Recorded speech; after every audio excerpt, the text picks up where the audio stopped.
alkaline products, such as alkaline foods, alkaline waters, and alkaline supplements. I'm going to be talking about a specific misconception that I've been seeing around the internet lately. I'm going to start off by saying that I'm not particularly peeved by the individuals who buy into the alkaline good, acidic bad misconception. Not understanding this topic is perfectly fine. In fact, I don't expect people to understand it. It's a good learning opportunity. I am, however, disgusted in those who play off of the misguided to make a profit. They're, purposely vague, trying to keep you sick, but you can break the matrix by buying my $200 supplements that will cure all your ailments. It's a classic snake oil salesman tactic that takes advantage of those who don't very well understand how their body works, or how sicknesses work. A common phrase that I've seen amongst these people who sell this idea that your body being alkaline will keep you from getting sick, they'll often say, sickness can't survive in an alkaline environment. Usually they're referring to something like cancer. I'm going to say this very loud and clear. Neither can you. You cannot survive in an if your body is alkaline. That is not possible. There are so many systems in your body to maintain a specific pH, usually between 7.35 and 7.45, because anything below or above that can hospitalize you or kill you. Your blood needs to be a specific pH in order for it to carry oxygen. pH affects the binding affinity for hemoglobin, which is what carries oxygen around your body. So it's pretty crucial. That's one of the main reasons, at least. It's pretty crucial to keep your body at a specific pH in order for you to live, essentially. We have various systems that help regulate and keep our bodies at this highly specific pH level. Main two systems are the respiratory system and the renal system. With the respiratory system, which is more fast-acting, CO2, carbon dioxide, is essential for maintaining a proper pH.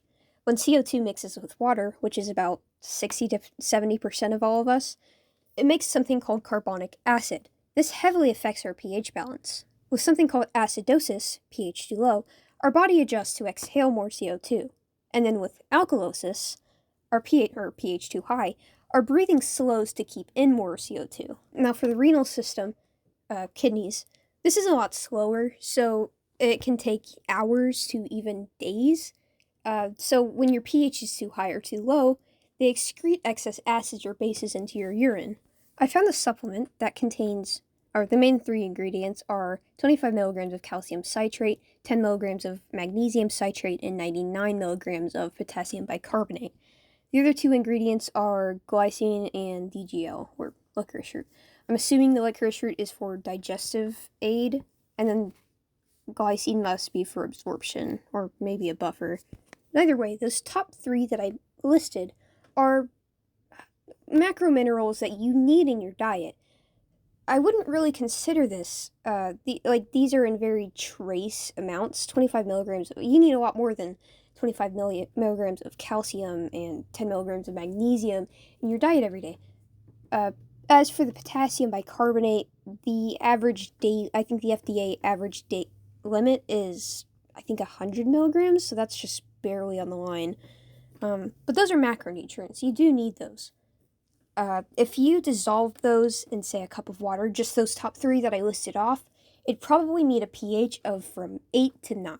So technically it is what it's advertised. In the amount that you're taking, it's not changing your pH at all. Maybe of your stomach acid, barely. Because again, what do you think happens when you eat? It literally falls into a vat of acid in your stomach. Your stomach acid is at a pH of around 2. And again, you shouldn't be wanting to change the overall pH of your body because you would not be doing well. All hope isn't lost. This may be useful to treat acid reflux. I know a lot of people who suffer with that. And this does have the potential to maybe treat that. But in the case of changing the pH of your body, you're not going to have much luck with that. This product, does have a use. That's for sure, but not the use that it's marketed as. Part of the directions says, take capsule twice daily, discontinue use after reaching a consistent evening alkaline reading. pH 7.0 to 7.5, oh my lord, what? Resume use if acidic, evening readings return. And these are marketed to eat. You're eating these. again, what are you testing the readings of? Your urine? Your spit? Blood? It doesn't specify what readings you're supposed to be looking at. So, obviously, I'm not sure. I know the people they're marketing this to. The foods you eat do sort of affect your pH balance, but that's with your urine. Your blood, not so much. Your body already has various systems to keep your body at a very particular pH. So the foods you eat aren't going to affect it much.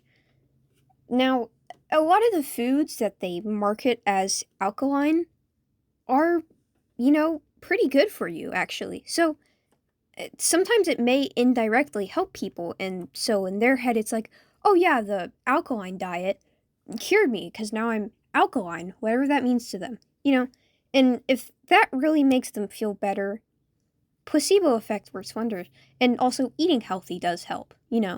But that's an entire different thing. Nutrition isn't my area of expertise, but I know enough about it to understand that the things you eat aren't going to be directly affecting the pH of your blood.